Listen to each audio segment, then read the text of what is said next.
군 철책선을 뚫고 내려온 북한 주민을 우리 군이 14시간 만에 신병을 확보하는 일이 있었죠. 당시 철저하다던 과학화 경계 시스템은 작동하지 않았는데 이 시스템 2천억 원 넘는 예산을 들여서 만든 겁니다. 취재 기자로부터 조금 더 자세한 이야기 들어보겠습니다. 자, 이승윤 기자. 네, 국방부입니다. 예. 자, 북한 민간인의 우리 최전방이 뚫린 건데요. 먼저 이번 사건 경위부터 좀 살펴볼까요? 네, 군은 북한 남상이 지난 2일 밤 DMZ 내 군사 분계선 일대에서 두 차례 TOD, 즉 열상 감시 장비에 포착돼 수색 작전을 펼쳤지만 발견하지 못했고 이 남승이 계속 남아있어 그제 저녁 7시 25분쯤 강원 동부 지역 전방에서 철책선을 넘었다고 밝혔습니다. 이후 군은 강원도 동부 전선에 대침투 경계 진돗개를 격상한 뒤에 수색 작전을 벌여 GOP 남쪽 1.5km 민간인 통제선 안에서 신병을 확보했습니다. 군 당국은 민간인으로 확인된 이 남성이 귀순 의사를 밝혀 관계 기관과 공동 조사하고 있다고 밝혔습니다. 해당 지역은 과학화 경계 시스템을 갖춘 곳으로 광망이라고 불리는 철책의 센서가 작동하지 않아 군은 원인을 조사하고 있습니다. 합동참모본부는 해당 부대의 작전 상황과 감시 장비 등을 조사하기 위해 전비태세 검열단을 파견한 것으로 알려졌습니다.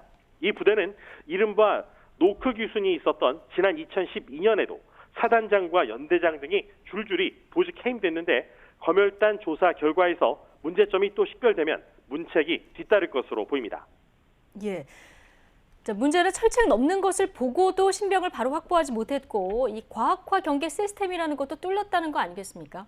네, 그렇습니다. 북한 남성이 GOP 철책을 넘는 장면을 우리 군이 CCTV를 통해 봤지만 10여 시간이 지나 GOP 남쪽 1.5km 지점에서 신병을 확보했습니다. 군 당국은 해당 지역의 산세나 지형 때문에 감시 사각지대가 존재한다고 해명했는데 궁색한 해명이라는 비판이 나옵니다. 더 큰 문제는 출병의 경계 임무를 보완하는 과학화 경계 시스템의 고장이 심각하다는 겁니다.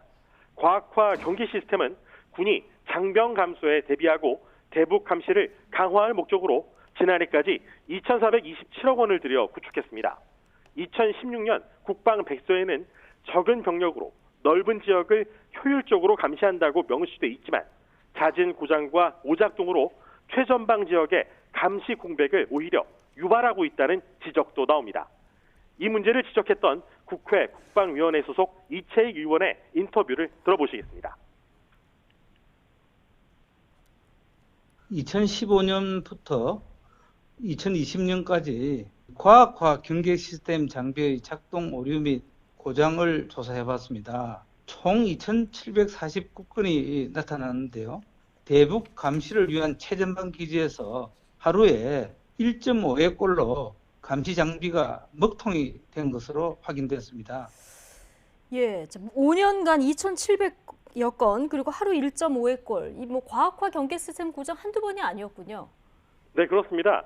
2018년에도 이 과학화 경계 시스템의 잦은 오류와 고장이 심각하다는 지적이 나왔습니다.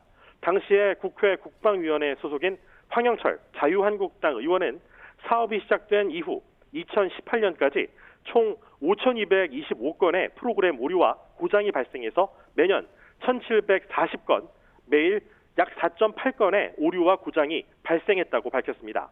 원인으로는 주로 부품 고장이 가장 많았고 강풍 등으로 인한 광망 절단, 프로그램 오류, 전원 불량 등이 많았고 7사단이 1,216건으로 고장이 가장 많았으며 21사단 916건, 이번에 뚫린 22사단이 673건으로 나타났습니다. 지난해 9월에는 태풍 링링이 한반도에 상륙하면서 강풍으로 645건의 광망 절단 사고가 있었고 복구를 하는 데는 평균 68.6일이 소요됐습니다. 올해는 특히 태풍과 홍수가 잦았던 만큼 과학화 경계 시스템 고장도 그만큼 상당할 것으로 추산되는 만큼 제대로 된 점검과 정비를 지금부터라도 해야 할 것 같습니다. 예, 자, 이 광망에 문제가 생긴 걸 알아도 조치가 바로바로 안 되고 심지어 이렇게 고장이 잦아도 방치하는 부대도 있었다는 게 쉽게 이해는 안 가는데요. 이참에 제대로 좀 대책을 마련해야 되겠군요. 네, 말씀하신 대로입니다. 광망 한 개가 절단되면 기본 교체 단위가 50m나 됩니다. 또 광망 재설치를 위해서는 15일 이상 소요가 되는데 이 과정에서 안보 공백이 발생할 수 있어서 이번엔 정말 그 공백이 그대로 드러난 셈입니다.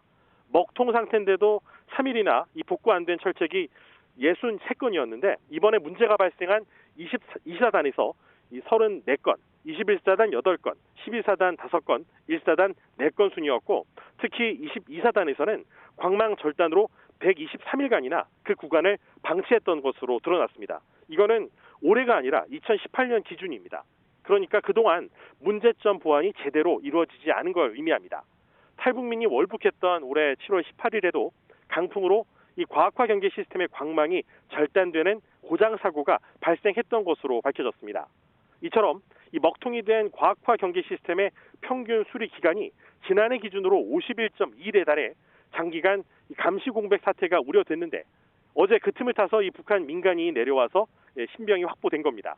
2018년 북방 백서에는 2016년에 구축 완료된 이 접적 지역의 이 GOP 과학화 경계 시스템을 최적화된 상태로 발전시켜서 경계 태세를 질적으로 격상시켰다 이렇게 평가를 했습니다. 하지만 이런 평가에 대한 재평가가 필요한 시점입니다. 앞으로 이 국방개혁에 의한 병력 감축과 밀접한 관련이 있는 만큼 고장으로 인한 오작동률을 낮추고 복구 시간을 획기적으로 단축시킬 수 있도록 철저한 유지관리 개선 등 제대로 된 보완책이 시급합니다. 지금까지 국방부에서 YTN 이승윤입니다.